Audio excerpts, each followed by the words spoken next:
U današnjem videozapisu ću vam preporučiti jednu od najjednostavnijih metoda sprečavanja moždanog udara, kao jedna od najgorih bolesti modernog čovjeka. Govorit ćemo o jednom specijalnoj biljci koji se koristi danas kao začin u kuhanju, ima nevjerojatne zdravstvene blagodati. Saznaćete kako koristiti ovu biljku na najbolji mogući način i dati ću vam točno preporučene dnevne doze. Vi ćete u obliku jedne kapsule piti svakodnevno ovu samu biljku i na ovaj način sprečavati sami moždani udar.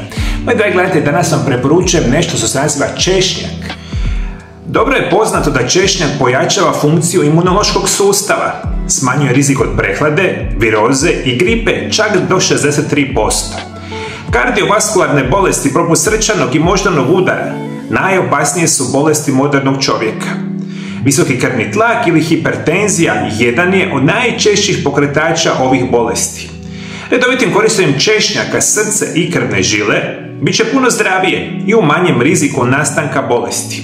Češnjak smanjuje loši LDL kolesterol u krvnim žilama i time sprečava nastanak krvnih ugrušaka.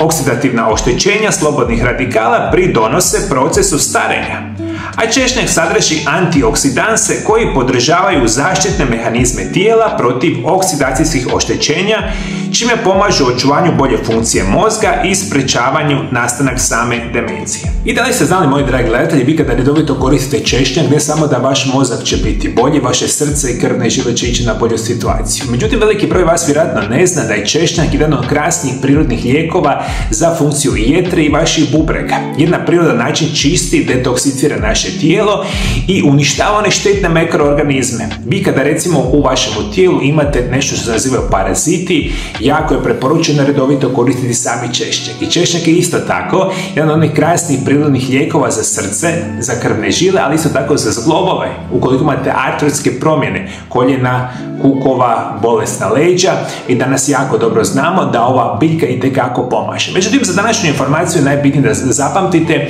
da redovito koristite češnjak, kao što vam budem sada rekao, na izvanredan prirodan način smanjujete rizik od samog moždanog udara. Kako koristiti češnjak?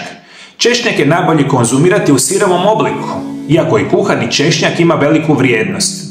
Zapravo antioksidativna vrijednost je jednaka, a ili čak ponekad i veća kad se kuha, što je neobično jer za većinu hrane kuhanje ima tendenciju smanjenja prehrambenog sadržaja. Češnjak se može koristiti u obliku dodataka prehrani, poput kapsula, ulja, čajeva, koji su lako dostupni u dućanima zdrave hrane. Želite li iskoristiti ljekovitu moć ove biljke, dodajte je u nekom od svojih omiljenih recepata. U dodacima prehrani češnjak se koristi u dnevnim dozama do 2400 mg dnevno. Ekstrakti češnjaka obično se procjenjuju s količinom alicina koji sadrže. Udio alicina najčešće se koristi od 1,1 do 1,3%. Češnjak se također koristi u kremama, gelovima, pastama i vodicama za ispiranje usta.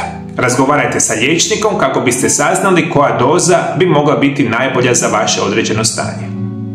I tako, moji dragi gledatelji, danas imate super jednostavno kupiti u dućanima zdrave hrane kapsule na bazi češnjaka i to ću vam danas preporučiti, to pijete i značajno smanjujete rizik, rekli smo, od moždanog udara. Isto tako, za kraj bih vam htio reći da osim svih ovih zdravstvenih blagodati, češnjak kao takav je izvanredan za uklanjanje čak kandida infekcije.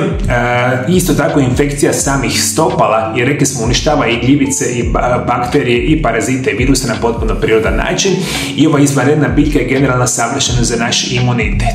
Ukoliko vi znate zapravo bilo kakav prirodni lijek koji je pomogao svima vama u sprečavanju rizika od moždanog udara, molim vas dolje ispod videozapisa pišite i komentirajte. Ali ukoliko želite saznati puno više informacija kako se sprečavaju nastanak moždanog udara na potpuno prirodan i siguran način, pogledajte ovaj videozapis pored mene. Vidimo se drugi puta, lijepi pozdrav!